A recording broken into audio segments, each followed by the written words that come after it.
নমস্কার। বহু বিদ্যালয় বন্ধ হয়ে যেতে চলেছে, এই খবর বিভিন্ন শিক্ষক মহলে ও দপ্তর সূত্রেও কিন্তু পাওয়া যাচ্ছে। আমি আগের দুটি ভিডিওতে তার কিছু তালিকা দিয়েছিলাম, সেই তালিকার সাথে আরও কিছু বিদ্যালয় যুক্ত হচ্ছে।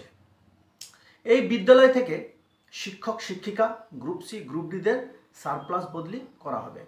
মিউচুয়াল বা সাধারণ বদলি কিন্তু বর্তমানে বন্ধ আছে। অন্যদিকে টেনসি মামলা চলছে।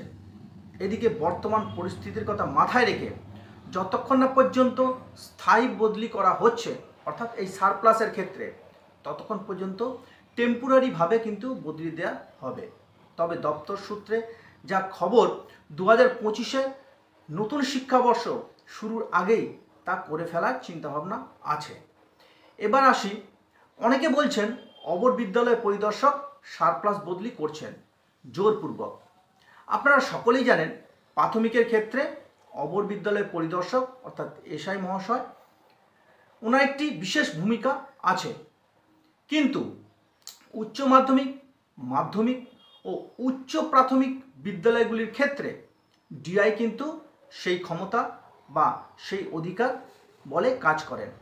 তবে এসআই যেহেতু ক্ষমতা বলে সেক্রেটারি, সেহেতু বদলির ক্ষেত্রে রিকোয়েস্ট করতে পারেন, কিন্তু বলপূর্বক বদলির ক্ষেত্রে একটু কিন্তু অসুবিধা আছে।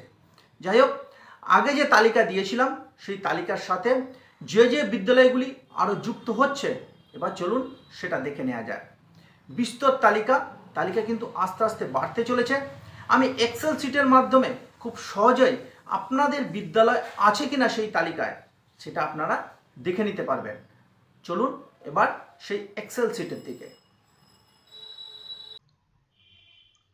দেখুন, এই সেই এক্সেল শিট, এবং এই এক্সেল শিটের মধ্যে যে সমস্ত বিদ্যালয়গুলি বন্ধ হয়ে যাওয়ার সম্ভাবনা আছে তার তালিকা আমি তৈরি করে দিয়েছি। আগের যে তালিকা ছিল তার সঙ্গে আরও কিছু বিদ্যালয় যুক্ত হয়েছে, তার তালিকা কিন্তু এর মধ্যে আছে। এবার এর জন্য আপনাকে কি করতে হবে? আপনাকে জানতে হবে আপনার ডাইস কোড।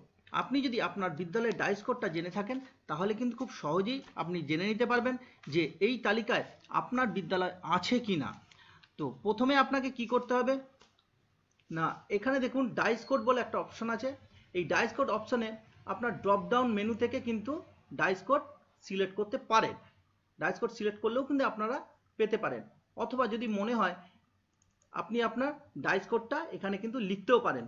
তাহলে আপনি জানতে পারবেন সেই বিদ্যালয়টি হাইলাইট হয়ে যাবে যদি আপনাদের ওই বিদ্যালয়ের নাম তালিকায় থেকে থাকে।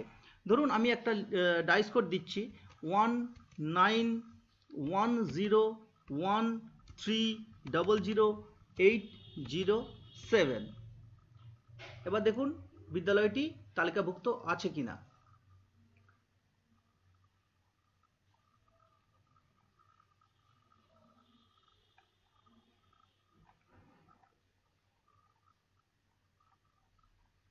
এই দেখুন হাইলাইট হয়ে গেছে, অর্থাৎ এই বিদ্যালয়টা কিন্তু আছে। এবার যদি আপনার ডাইস কোড মনে থাকে, আপনি কিন্তু ড্রপ ডাউন বক্স থেকেও কিন্তু সিলেক্ট করে নিতে পারেন এবং সেভাবেও দেখতে পারেন। সেটা কিভাবে? দেখুন এই যে ড্রপ ডাউন মেনু আছে, ড্রপ ডাউন মেনু থেকে আপনাদের বিদ্যালয়ে ডাইস কোড যদি এখানে থাকে, তাহলে কিন্তু এখান থেকেও আপনারা কিন্তু সিলেক্ট করে দেখতে পারেন। আমি একটি দেখিয়ে দিচ্ছি। ধরুন এই ডাইস কোডটা সিলেক্ট করলাম, দেখুন এই ডাইস কোডটি হাইলাইট হয়ে যাবে। এই ডাইস কোডের বিদ্যালয়টি হাইলাইট হয়ে যাবে যদি থেকে থাকে। দেখুন আছে কিনা দেখে নিন। এই দেখুন আছে। তাহলে এইভাবেও কিন্তু আপনারা দেখতে পারেন। আপনারা দেখলেন সেই এক্সেল শিট। এই এক্সেল শিটটি যদি পেতে চান বা বদলি সংক্রান্ত কোনো প্রকার সাহায্য আপনাদের প্রয়োজন হয়, এছাড়া চাকরি সংক্রান্ত যে কোনো সুবিধে অসুবিধের জন্য আলোচনায় আমাদের দুটি গ্রুপ আছে, অর্থাৎ দুটি টেলিগ্রাম গ্রুপ আছে।